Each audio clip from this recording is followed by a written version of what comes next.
तो यहाँ पर एक पहला क्वेश्चन दिया गया है। एस क्या है, R3 से लेकर एस के अंदर क्या आते हैं, एस के अंदर लीनियर ट्रांसफॉर्मेशन आते हैं। कैसे लीनियर ट्रांसफॉर्मेशन, R3 से लेकर R3 तक, जो 101 को 123 पर मैप करे, 123 को 101 पर मैप करे। तो आपको बताना है ऐसे कितने लीनियर ट्रांसफॉर्मेशन यहाँ पर हमें मिलेंगे। तो चलिए ट्राई करिए और बताइए ऐसे कितने लीनियर ट्रांसफॉर्मेशन मिलेंगे। देखिए और बताइए क्या लगता है आप लोगों को, ऐसे कितने लीनियर ट्रांसफॉर्मेशन हमें मिल सकते हैं।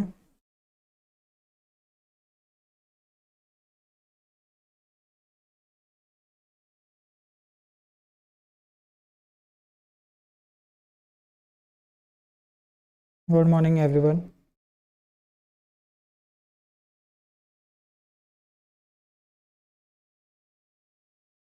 तो पहले आप लोग ट्राई करो, फिर मैं इस क्वेश्चन को सॉल्व करता हूँ, देखो क्या मिलता है आप लोगों को आंसर यहाँ पर।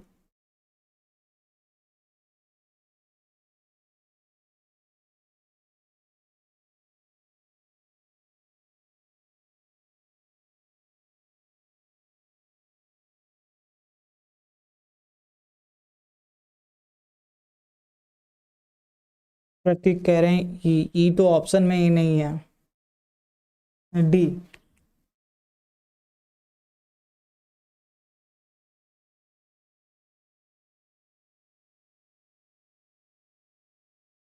Good morning. हाँ बिल्कुल सही। तो देखो यहाँ पर अगर आप लोग देखोगे तो आपको दो एलिमेंट का इमेज दिया गया है, 101 जो कि 123 पर मैप कर रहा है, और सेकंड आपका 123 दिया गया है जो कि आपका 101 पर मैप कर रहा है। तो जो दो एलिमेंट का इमेज दिया गया है, आप देखें इसका और इसका इमेज हमें दिया गया है।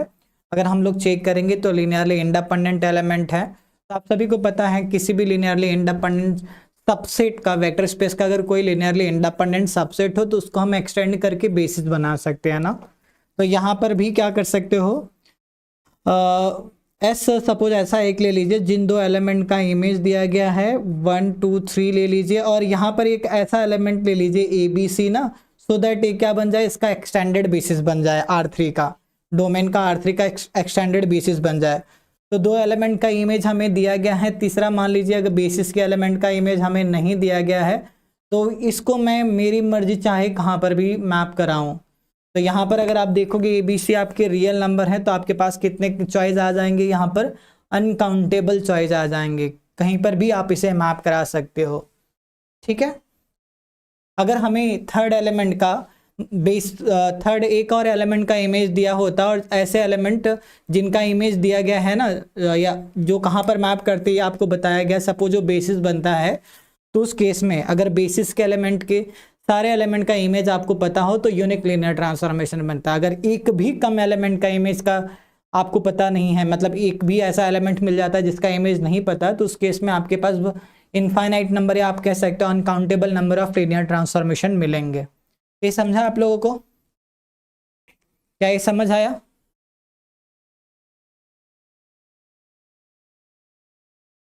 ठीक है, चले आगे। नेक्स्ट देखिए इसमें कौन सा करेक्ट होगा। एस और टी दो लीनियर ऑपरेटर दिए गए हैं R3 पे, तो आपको बताना है इनमें से कौन सा करेक्ट हो सकता है।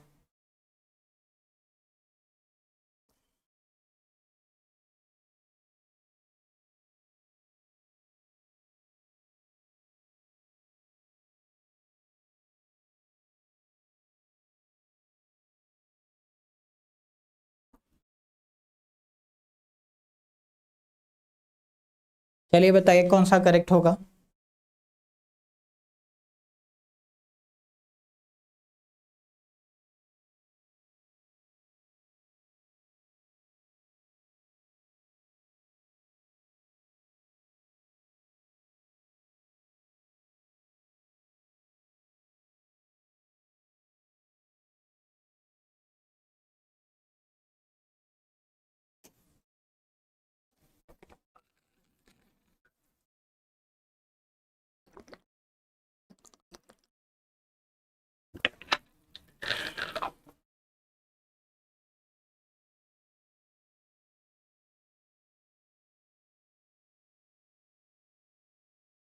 देखो अगर आप देखोगे आपको क्या दिया गया, एस और टी दो लीनियर ऑपरेटर दिए गए, एस और टी कुछ इस तरह डिफाइन किया गया है। तो आपको बताना है इनमें से कौन सा इन्वर्टिबल होगा, एस इन्वर्टिबल होगा, टी होगा।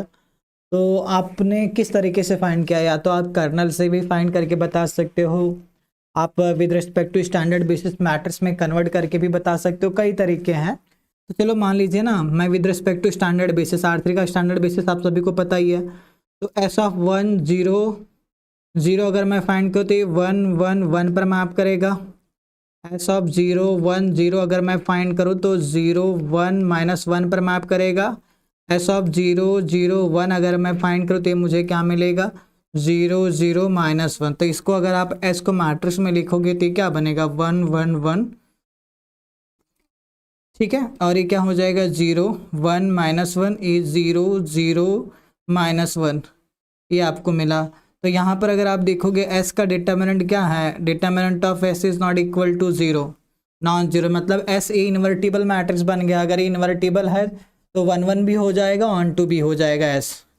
ठीक है, और अगर मैं टी को with respect to standard basis अगर हम मैट्रिक्स में कन्वर्ट करें तो ये आपको क्या मिलेगा, ये हो जाएगा 1 0 1। टी ऑफ 0 1 0 को अगर आप कन्वर्ट करेंगे तो होगा 0 0, यहाँ पर y1 है 1a, और टी ऑफ 0 0 1 अगर आप फाइंड करेंगे तो आपको मिलेगा 2 -1 1। तो इसका जो मैट्रिक्स रिप्रेजेंटेशन होगा 1 0 1 0 1 1 2 -1 1। तो इसका एक बार आप लोग डिटर्मिनेंट निकाल के देख लीजिए। तो अगर आप डिटर्मिनेंट निकालेंगे तो ये आपको मिलेगा 1 टाइम्स 1 + 1 -0 + 2 टाइम्स 0 -1। तो ये आपका हो जाएगा 2 -2 जो कि 0। तो यहाँ पर आप देख सकते हो कि एस जो है इन्वर्टिबल है, बट टी इन्वर्टिबल आपको नहीं मिल रहा है। तो आपका जो पहला वाला ऑप्शन है वो क्या हो जाएगा, इस क्वेश्चन के लिए करेक्ट हो जाएगा। ये समझ आया, इस क्वेश्चन के लिए फर्स्ट ऑप्शन क्यों करेक्ट होगा, ये क्लियर हुआ। एक बार आप लोग बता दीजिए, सभी को क्लियर है तो हम आगे बढ़ें।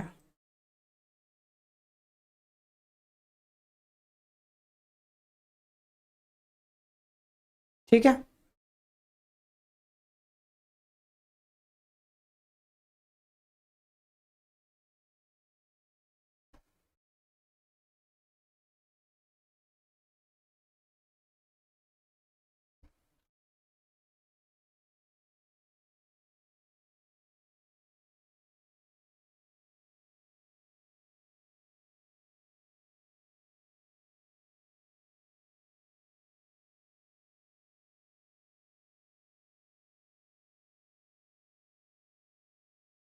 चलो अब आते हैं अगले क्वेश्चन पर।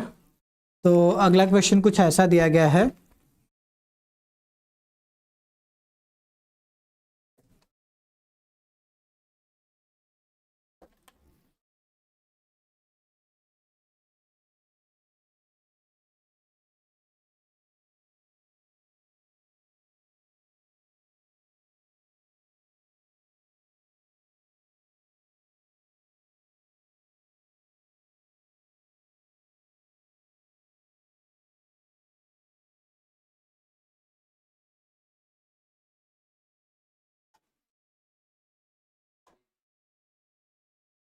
चलो ये वाला क्वेश्चन को ट्राई करिए। अब यहाँ पर हमें एस और टी दिए गए हैं, थीटा 0 से π/2 के बीच में लाई करता है, तो इसमें से कौन सा करेक्ट होगा।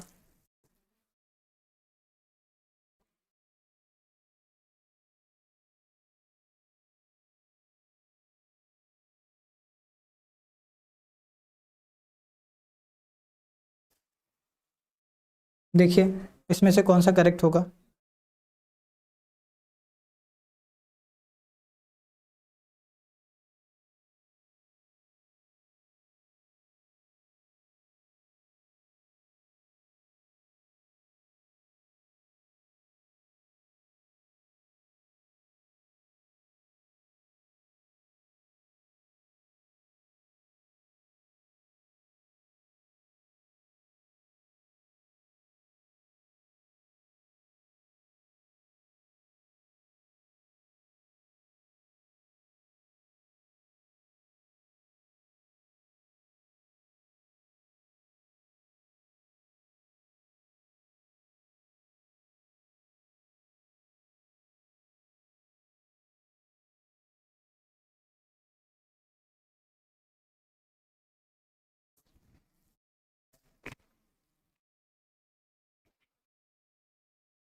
क्यों लीनियर क्यों नहीं है?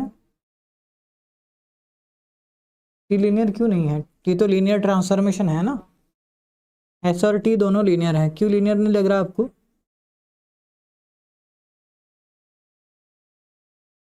अच्छा, यहाँ पर प्लस दिख रहा है, साइन थीटा प्लस।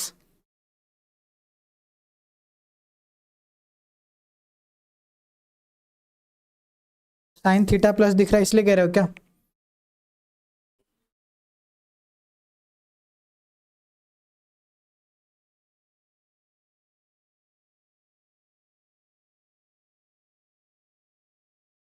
मुझे भी लग रहा है यहाँ पर कुछ तो।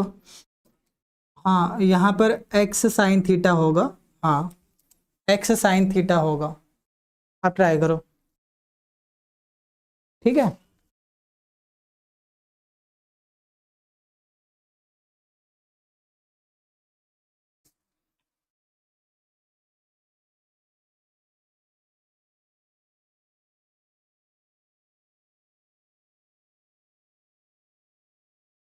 ठीक है, एक्स साइन थीटा है वहाँ पे। एक्चुअली एस और टी अब दोनों लीनियर ट्रांसफॉर्मेशन है। ठीक है, अब हमें पता करना वन वन है या वन टू है।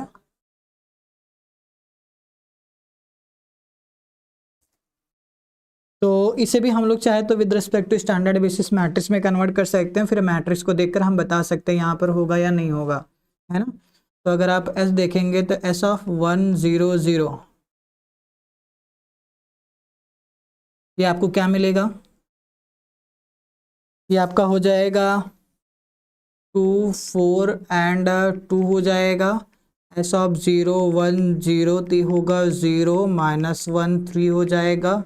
एंड एस ऑफ 0 0 1 की अगर बात किया जाए, ये 0 0 एंड -1 होगा। तो एस यहाँ पर आपको मिलेगा 2 4 2 0 -1 3 0 0 1 है।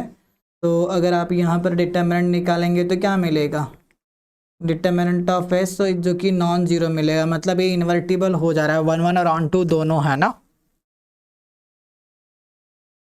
एस इन्वर्टिबल है। अगर मैं टी को फाइंड करूँ, देखिए, तो यहाँ पर आप कह सकते हो टी ऑफ 1 0 0, ये आपको क्या मिलेगा? तो ये आपका कुछ ऐसा हो जाएगा, एक्स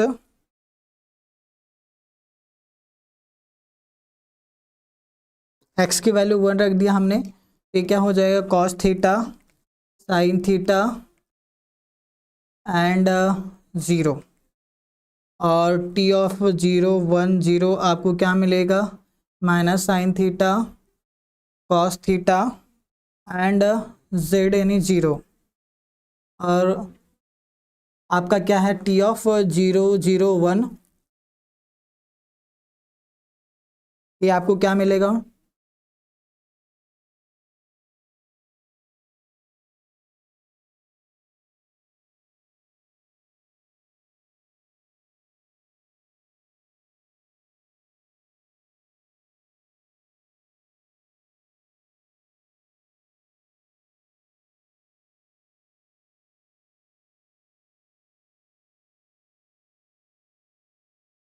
ये मिल गया। अब इसका डिटर्मिनेंट एक बार हम लोग निकाल के चेक कर सकते हैं।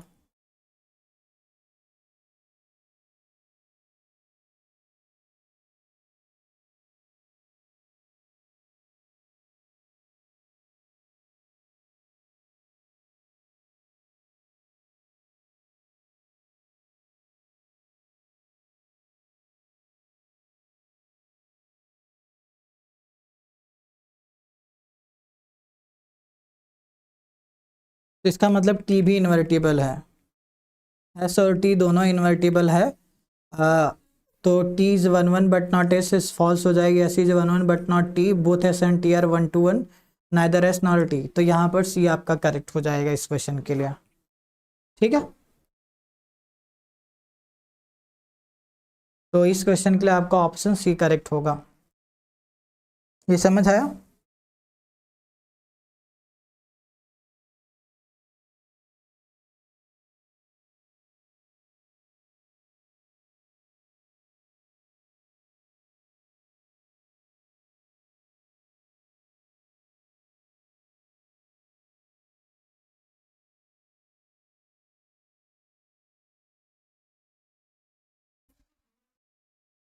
चलो आ जाते हैं अगले क्वेश्चन पर। अब ये वाला क्वेश्चन देखो, इसमें कौन सा करेक्ट होगा। ये वाला क्वेश्चन देखिए, क्या लग रहा है आप लोगों को, क्या हो सकता है करेक्ट आंसर यहाँ पर।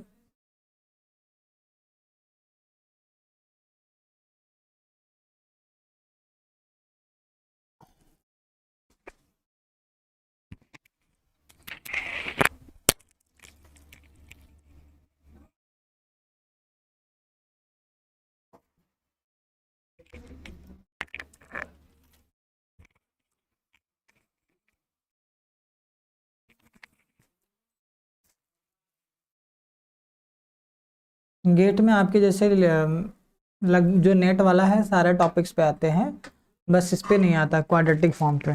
बाकी सारे टॉपिक आते हैं गेट में। कक्षा आपको मिल जाएगा ग्राम स्मिथ ऑर्थोगोनलाइजिंग प्रोसेस, जिस पर नेट में क्वेश्चन नहीं पूछा जाता है, गेट में पूछा जाता है। मतलब कह सकते हो ऑलमोस्ट CSIR नेट वाला टॉपिक।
टू और थ्री लोगों का कहना है, मतलब product of three cross rank two is at least to.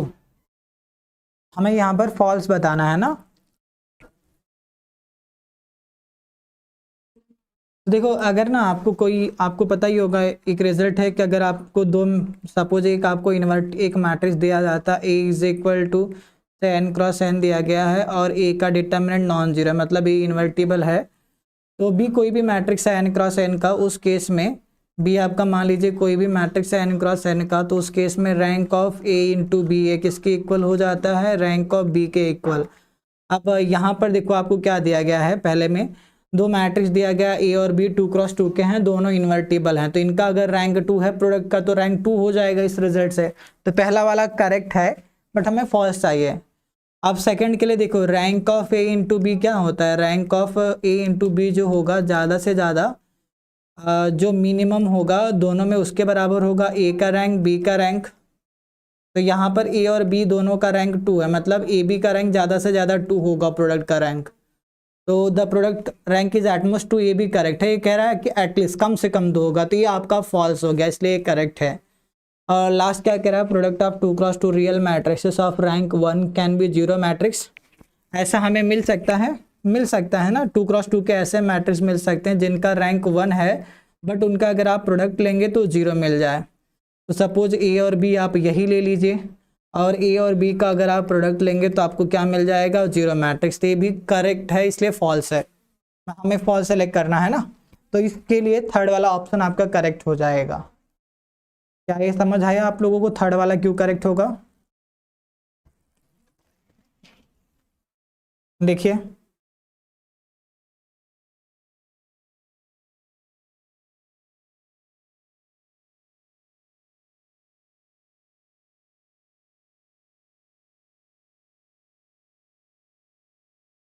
चलो, अब आते हैं इस क्वेश्चन को सॉल्व करो और बताओ इसका क्या करेक्ट आंसर होगा। इस क्वेश्चन को क्या लग रहा है आप लोगों को, क्या हो सकता है इसका आंसर।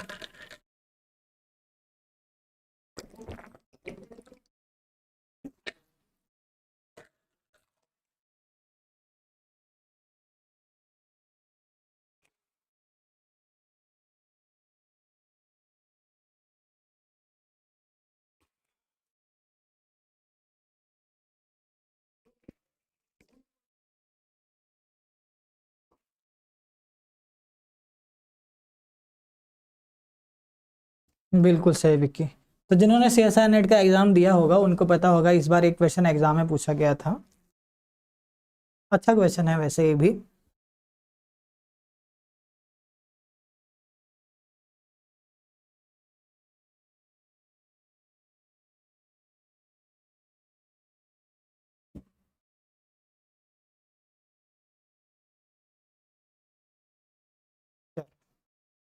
अब यहाँ पर अगर आप देखोगे आपको मैट्रिक्स कैसा दिया गया, AIJ, ये क्या ऐसे A11 है, A12 है, एंड सो ऑन, A1N है, A21 है, A22 है, एंड सो ऑन, A2N है, AN1 है, AN2 है, एंड सो ऑन, ANN है। ये आपको n क्रॉस n का मैट्रिक्स दिया गया है। अब इसके एंट्रीज अगर आप लिखेंगे तो क्या दिया गया, I इंटू जे क्या है, AIJ क्या, I इंटू जे, मतलब 1 इंटू 1, 1 इंटू 2, 1 इंटू एन, यहाँ पर 2 इंटू 1 होगा, 2 इंटू 2 होगा, and so on, 2 into n हो जाएगा। इसी तरह ए एन इंटू 1 होगा, ए एन इंटू 2 होगा, and so on, n into n हो जाएगा। ये आपका मैट्रिक्स बन रहा है। तो अगर आप लोग देखोगे इसका रैंक कितना है इस मैट्रिक्स का, क्लियरली आपको दिख रहा है इसका रैंक 1 है, और ये सिमेट्रिक मैट्रिक्स बन रहा है। ये वाला एंट्री यहाँ पर है, ये वाला एंट्री यहाँ पर है, डायगोनल वाले एलिमेंट एक बार आ रहे हैं, मतलब एक ऐसा है रियल सिमेट्रिक मैट्रिक्स है, और रियल सिमेट्रिक मैट्रिक्स है जिसका रैंक 1 है। और रियल सिमेट्रिक मैट्रिक्स के केस में क्या होता है, उसके पास उतने ही नॉन जीरो आइगन वैल्यू मिलते हैं जितना उसका रैंक होता है। ठीक है, रियल सिमेट्रिक मैट्रिक्स के पास उतने ही नॉन जीरो आइगन वैल्यू मिलते हैं जितना उसका रैंक होता है। तो अगर इसका रैंक 1 है तो इसका मतलब क्या हो जाएगा, so this is equal to number of non zero eigen values of A के पास उतने नॉन जीरो आइगन वैल्यूज मिलेंगे, आइगन वैल्यूज ऑफ ए। ये समझा? तो number of non zero eigen values of A इसके इक्वल हो जाएगा। तो अब देखो, अभी इसका रैंक 1 है, इसका मतलब इसके पास एक ही नॉन जीरो आइगन वैल्यू होगा, तो इसके टोटल n आइगन वैल्यूज होने चाहिए थे। तो n-1 आइगन वैल्यूज इसके क्या हो जाएंगे, 0 हो जाएगा। ये आपका n-1 आइगन वैल्यूज क्या हो जाएंगे, ये आपका 0 हो जाएगा। ठीक है, n-1 आइगन वैल्यूज, और एक आइगन वैल्यू आपका इसके ट्रेस के इक्वल मिल जाएगा, क्योंकि सम करने पे ट्रेस मिलना चाहिए। तो ट्रेस अगर आप देखेंगे इसका कितना है, 1 square, 2 square, and so on plus n square है। इसको हम ऐसे भी लिख सकते हैं ना, n+1, ये आपका 2n+1/6। ठीक है, ये समझा? तो इसका करेक्ट आंसर आपका लास्ट वाला ऑप्शन हो जाएगा। तो यहाँ पर लास्ट वाला ऑप्शन जो होगा आपको करेक्ट मिलेगा।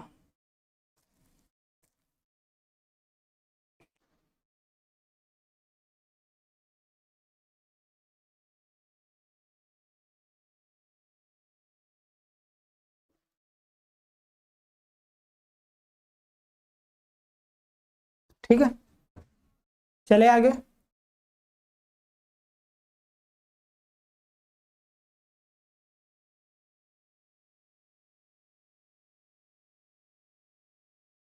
ये वाला क्वेश्चन सॉल्व करो। ये इस बार इस बार जो एग्जाम हुआ था नेट का वहां पर पूछा गया था। तो इस क्वेश्चन को देखो क्या आंसर होगा।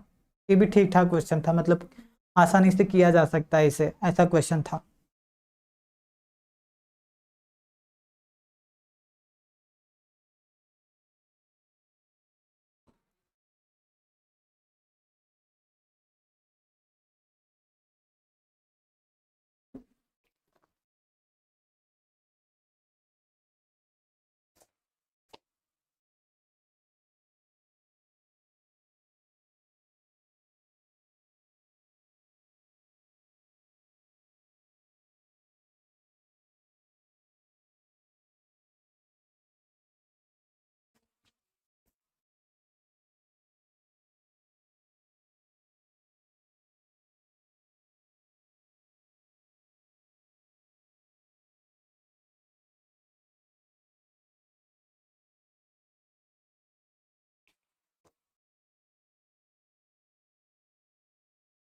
चलिए बताइए,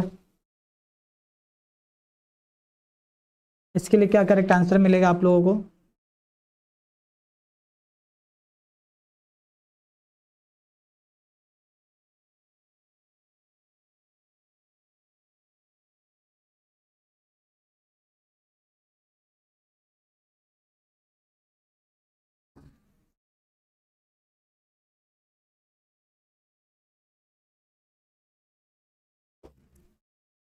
डी। और कोई स्टूडेंट, क्या हो सकता है इस क्वेश्चन के लिए करेक्ट आंसर?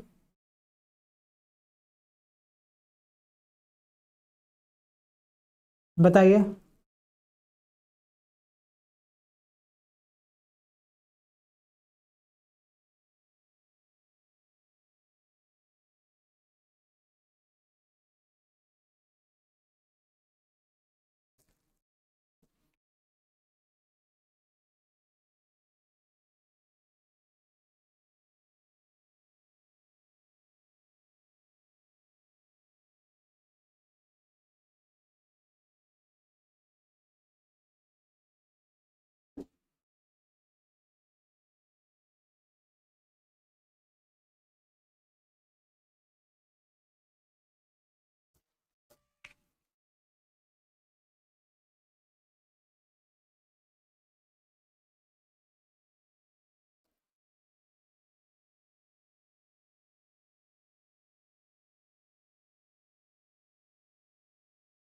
मिला किसी को आंसर? अब देखो यहाँ पर आपसे क्या कहा जा रहा है, पहला ऑप्शन क्या है, ए इज एक रियल मैट्रिक्स है 3x2 ऑर्डर का, बी का ऑर्डर 2x3 है, और साथ में बी इंटू ए आइडेंटिटी मैट्रिक्स मिल रहा है 2x2 का, तो क्या ए इंटू बी आइडेंटिटी मैट्रिक्स मिलेगा 3x3 का? ऐसा पॉसिबल हो सकता है? बताओ। अब देखो यहाँ पर अगर मैं बात करूँ रैंक ऑफ ए बी का जो रैंक होगा वो क्या होगा, less than equal to minimum of rank of A rank of B के इक्वल हो जाएगा, rank of A rank of B के इक्वल होगा। ठीक है। अब यहाँ पर देखो ए का ऑर्डर 2x3 है, तो इसका मतलब इसका जो रैंक होगा ज़्यादा से ज़्यादा 2 होगा, बी का भी रैंक ज़्यादा से ज़्यादा 2 होगा, इसका मतलब ए बी का जो रैंक होगा ये ज़्यादा से ज़्यादा 2 होगा। अगर मान लीजिए, अगर सपोज ए बी आपको क्या मिलता है, पहले ऑप्शन के अकॉर्डिंग आइडेंटिटी मैट्रिक्स 3x3 का, तो ए बी का रैंक कितना हो जाएगा, ए बी का रैंक 3 हो जाएगा, जो कि कॉन्ट्राडिक्शन है क्योंकि ए बी का रैंक ज़्यादा से ज़्यादा 2 है, इसका मतलब ये वाला नहीं पॉसिबल है, तो ये आपका क्या हो जाएगा, फॉल्स है। सिमिलरली आप सेकेंड ऑप्शन को चेक करिए, एक 2x2 का मैट्रिक्स दिया गया है, हमसे पूछा जा रहा है क्या ऐसा मैट्रिक्स एग्जिस्ट करेगा जहां पर ए बी जिसकी एंट्रीज इंटीजर हो, ए इंटू बी आइडेंटिटी हो। ए इंटू बी आइडेंटिटी का मतलब ए इन्वर्टिबल होना चाहिए, ए का इन्वर्स बी जो होगा यहाँ पर ए का इन्वर्स होगा। क्या ए का इन्वर्स जो बी मिल रहा है आपको यहाँ पर, क्या उसकी सारे एंट्रीज इंटीजर हैं? एक बार हमें ये चेक करना पड़ेगा। हाँ, डी तो नहीं होगा। ठीक है। अब देखो एक स्लाइड में ऐड कर लेता हूँ यहाँ पर, फिर हम लोग आगे बात करते हैं।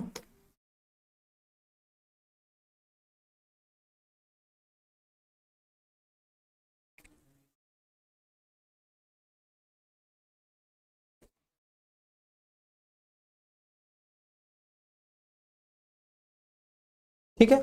अब देखो अगर आपको कोई एक मैट्रिक्स दिया जाता है ए बी सी डी, तो मान लीजिए इन्वर्टिबल है, मतलब डिटर्मिनेंट नॉन जीरो है, तो उस केस में ए इन्वर्स क्या हो जाएगा, 1/डिटर्मिनेंट ऑफ ए इंटू ए हो जाएगा D A minus B and minus C, यही होता है, यही होगा इसका इन्वर्स। तो सेकंड वाले केस में आपका जो मैट्रिक्स दिया 3-3-1-2 दिया गया है, तो सेकंड केस में आपका ए क्या है, 3-3-1-2 दिया गया है, तो यहाँ पर इस केस में ए इन्वर्स आपको क्या मिलेगा, ए इन्वर्स आपका हो जाएगा डिटरमिनेंट 6 - 3 कितना होगा, 3 हो जाएगा, ए आपका 2-3 - 3 - 1 कुछ ऐसा बनेगा ना। देखो एक बार देखो,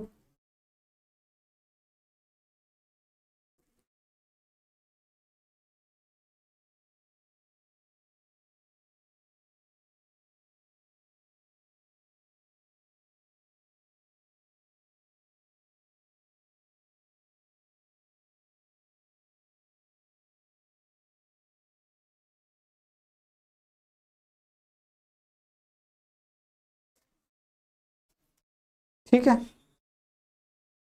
अब इसको मल्टीप्लाई करोगे तो ये 2/3 होगा, ये -1 होगा, ये 1 हो जाएगा।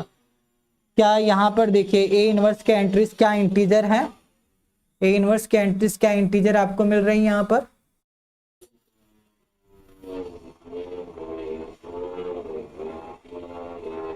नहीं है ना, ए इनवर्स के एंट्रीज इंटीजर नहीं है। ये कह रहा है कि जो बी मिलेगा, ए इनवर्स मतलब आपका यही बी है, ए इनवर्स मतलब यही आपका बी है, इसके एंट्रीज इंटीजर नहीं है, तो ये फॉल्स हो गया।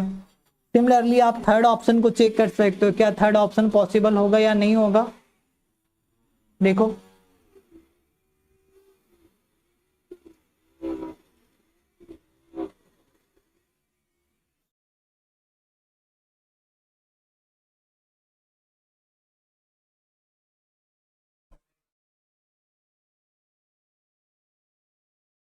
ठीक है, अगर आप थर्ड देखेंगे, थर्ड में आपको ए क्या दिया गया, ए आपको दिया गया है 3 1 1 2 दिया गया, तो इस केस में ए का इनवर्स क्या हो जाएगा, ए इनवर्स हो जाएगा 1 बाय डिटरमिनेंट 5 हो जाएगा, और ये आपको मिलेगा 2 3 -1 तो 5 का इनवर्स कितना हो जाएगा, यहाँ पर मल्टीप्लिकेटिव इनवर्स कहाँ पर हमें देखना है, Z6 में देखना है ना। अब इसके एंट्रीज को हम Z6 में कन्वर्ट कर लेते हैं, तो हमें 5 का इनवर्स 5 मिलेगा, ये आपका 2 हो जाएगा, ये आपका 4 होगा, ये 4 होगा, ये 3 होगा, तो जब हम मल्टीप्लाई करेंगे तो कितना होगा, ये 10 हो जाएगा, ये 20 होगा, ये 20 होगा, ये 15 हो जाएगा। मॉडुलो 6 करने पर ये लोग क्या मिलेंगे, ये मिलेगा 4 2 2 एंड 3, ये आपको मिल गया।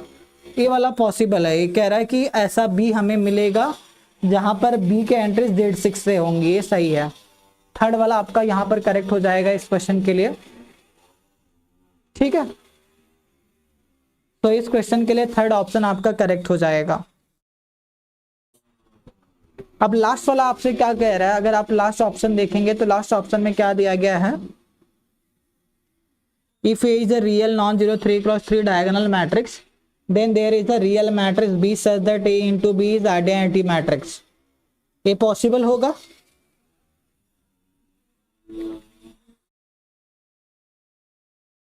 ले लो ऐसा मैट्रिक्स ले लो। अब अगर आप एक का क्यूब फाइंड करोगे ना, अब ये मैट्रिक्स ए ले लिया, अब इसका अगर आप डिटर्मिनेंट देखोगे, इसका डिटर्मिनेंट 0 0 है, इसका कभी इनवर्स एग्जिस्ट ही नहीं करेगा, तो ये ऐसा मैट्रिक्स भी हमें मिल ही नहीं सकता, तो ये वाला आपका फॉल्स हो जाएगा इस मैट्रिक्स के लिए।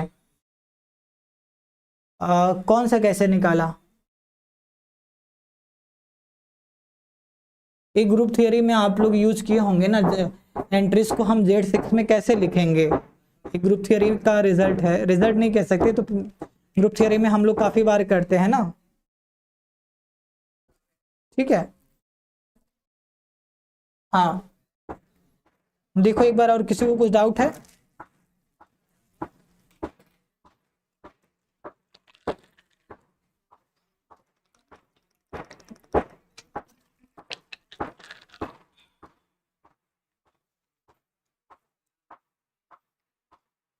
ए वाला मैट्रिक्स देखो, ये वाले मैट्रिक्स की बात कर रहे हो,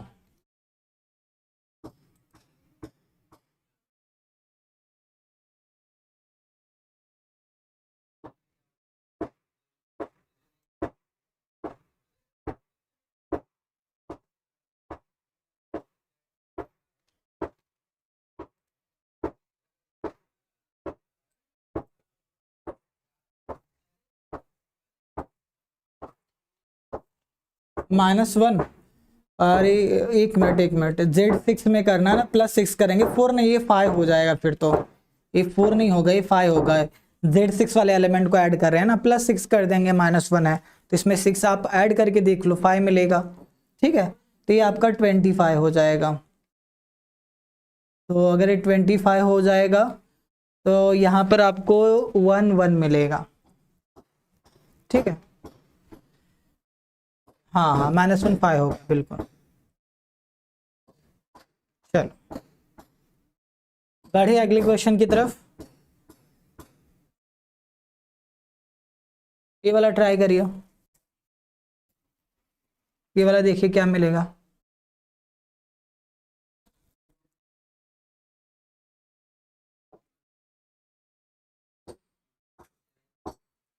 देखिए किस इसके लिए करेक्ट आंसर क्या होगा,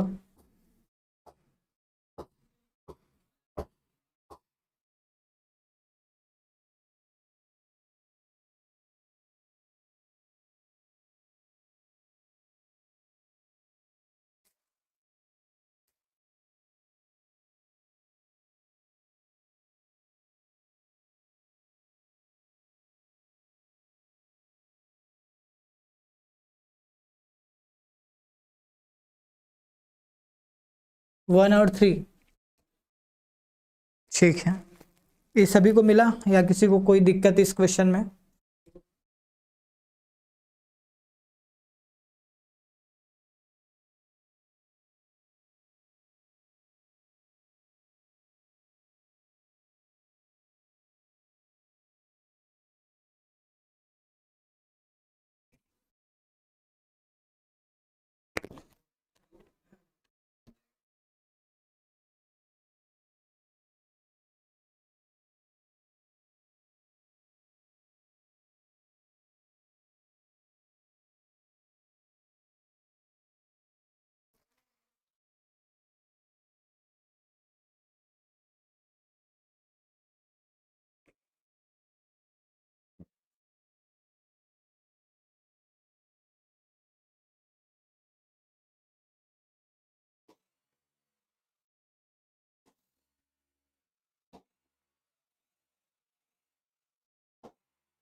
ये सभी को मिला या किसी को डाउट है इस क्वेश्चन में? देख लो, अगर डाउट है तो मैं बता देता हूँ।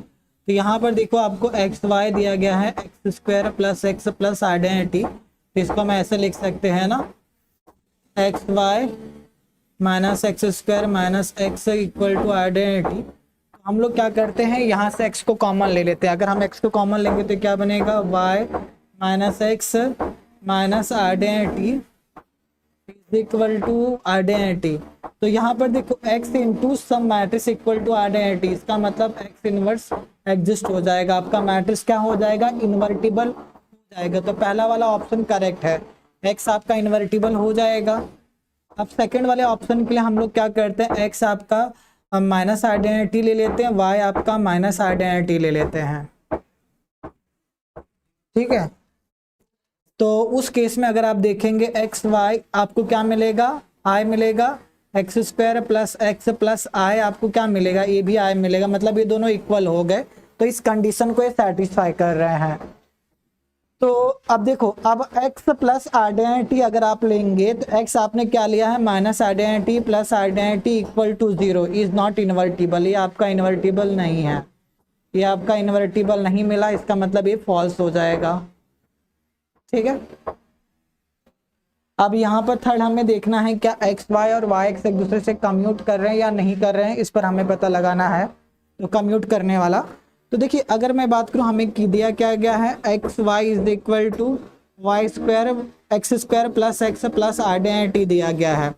अब आपका जो x है इन्वर्टिबल है, तो मैं दोनों साइड x इनवर्स से मल्टीप्लाई कर लेता हूँ। तो x इनवर्स से अगर मैं दोनों साइड मल्टीप्लाई करूंगा तो ये कुछ ऐसा हो जाएगा, x square plus X plus identity, दोनों साइड अगर आप मल्टीप्लाई करेंगे y मिलेगा x इनवर्स x हो जाएगा, यहाँ पर आइडेंटिटी होगा, ये x इनवर्स हो जाएगा। अब मैं दोनों साइड ना x से प्री मल्टीप्लाई करता हूँ, y इंटू एक्स, ये हो जाएगा एक्स स्क्वायर प्लस आइडेंटिटी। देखो एक्स वाई और वाई एक्स सेम है, मतलब ये वाला आपका करेक्ट हो जाएगा। अब लास्ट वाला करेक्ट होगा या नहीं होगा, अगर होगा तो प्रूव करो, नहीं होगा तो कोई काउंटर एग्जांपल बताओ आप लोग लास्ट वाले के लिए। अगर हो तो उसको शो करिए, अगर नहीं हो रहा तो उसके लिए काउंटर एग्जांपल बताइए।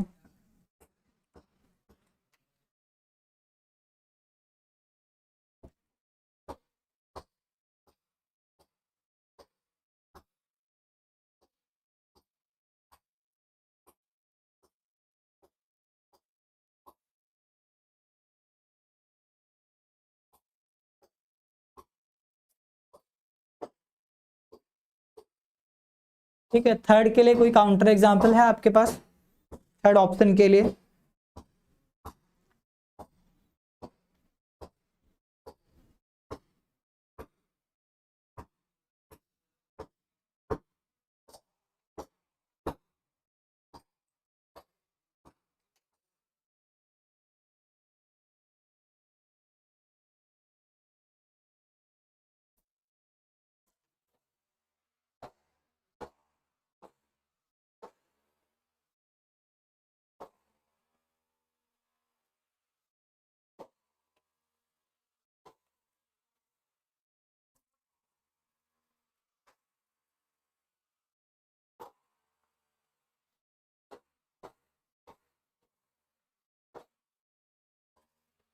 थर्ड के लिए काउंटर एग्जाम्पल मिला आप लोगों को?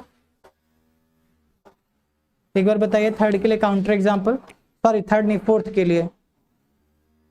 तो फोर्थ आप लोगों के लिए मैं छोड़ता हूँ, इसको ट्राई करना आप लोग क्या होता है, ठीक है। चलो आगे बढ़ते हैं, ये वाला ट्राई करो।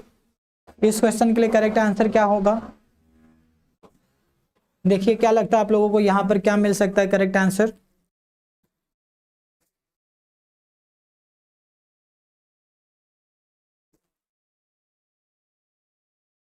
चलिए इस क्वेश्चन को ट्राई करिए और बताइए क्या होगा करेक्ट आंसर।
कुछ मिला आप लोगों को?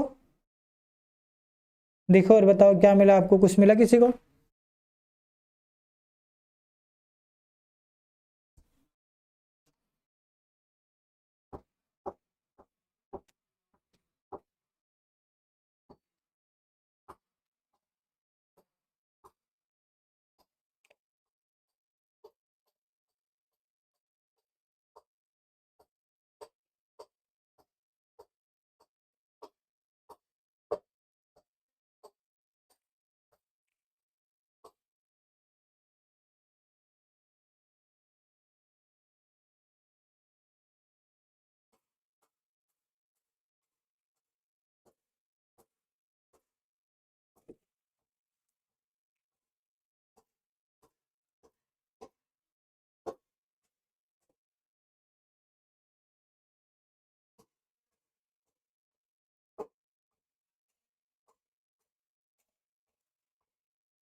अगर आप लोगों को मिल जाए इसका आंसर तो एक बार रिप्लाई करके बताना, या मैं करूं? अगर आपसे नहीं हो रहा तो आप बता दो, फिर मैं करता हूं। पहले आप लोग ट्राई कर लो, फिर मैं करता हूं।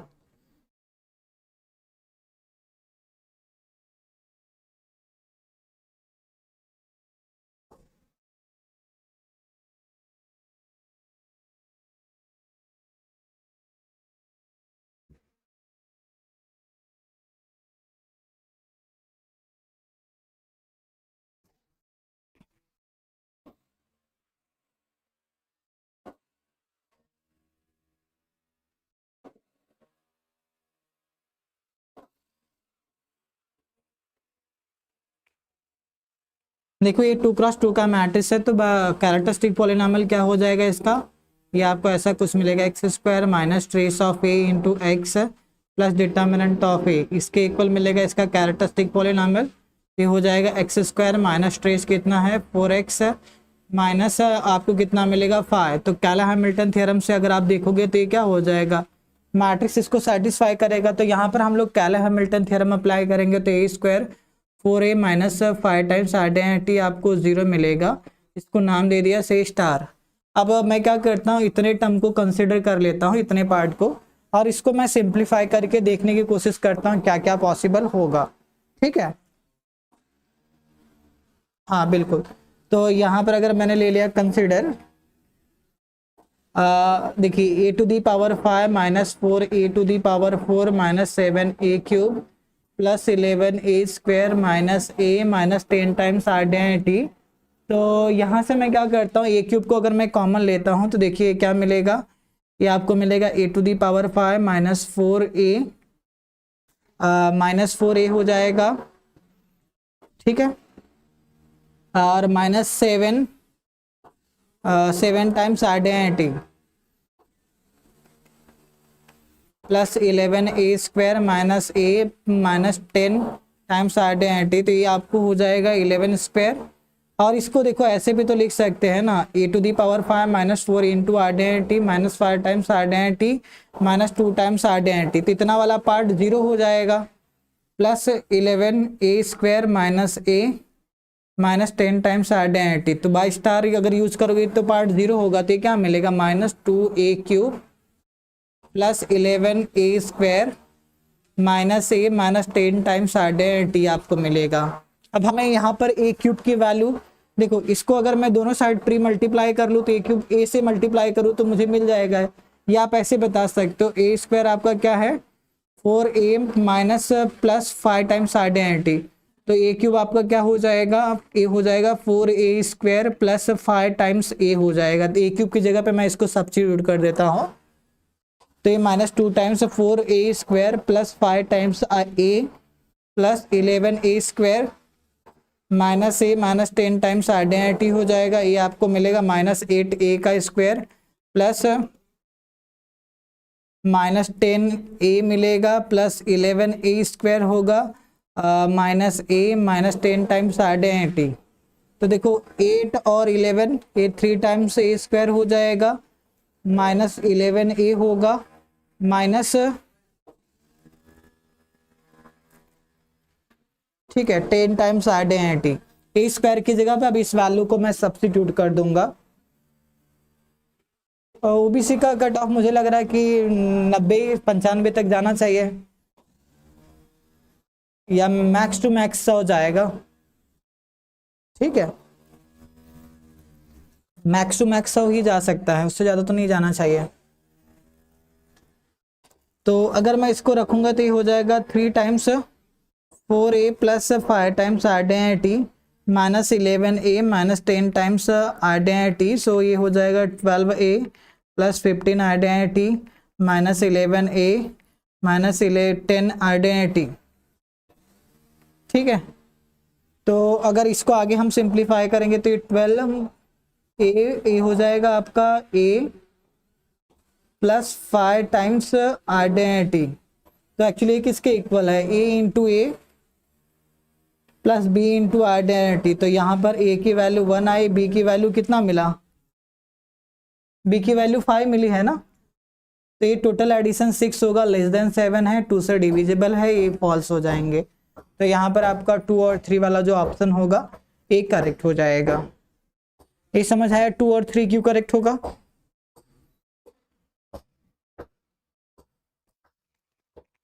80 मार्क पर मतलब है, ऐसा नहीं कि कह सकते कि एकदम से नहीं होगा। मान के चलो आप बॉर्डर पे हो, कुछ भी हो सकता है, एग्जैक्ट तो कोई नहीं बता पाएगा अभी। ठीक है, एग्जैक्ट तो जिस दिन कट ऑफ आएगा उसी दिन पता चलेगा।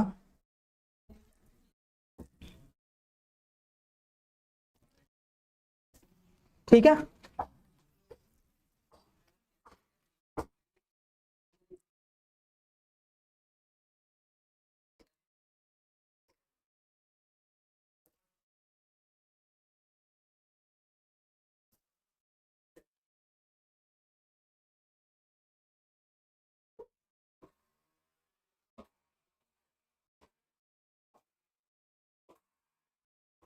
अभी वाला क्वेश्चन देखिए,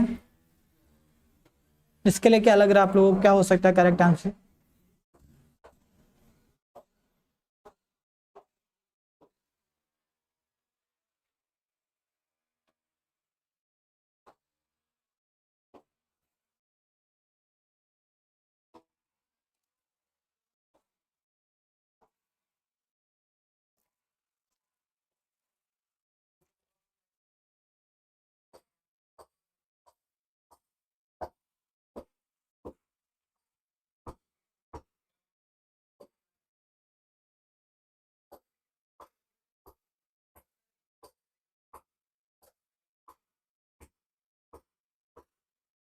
तो चलिए आज के लिए ये आप लोगों के लिए होमवर्क है, आप लोग इसे ट्राई करना।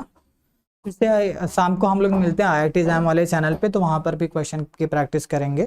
ठीक है, तो चलिए आज के लिए इतना ही।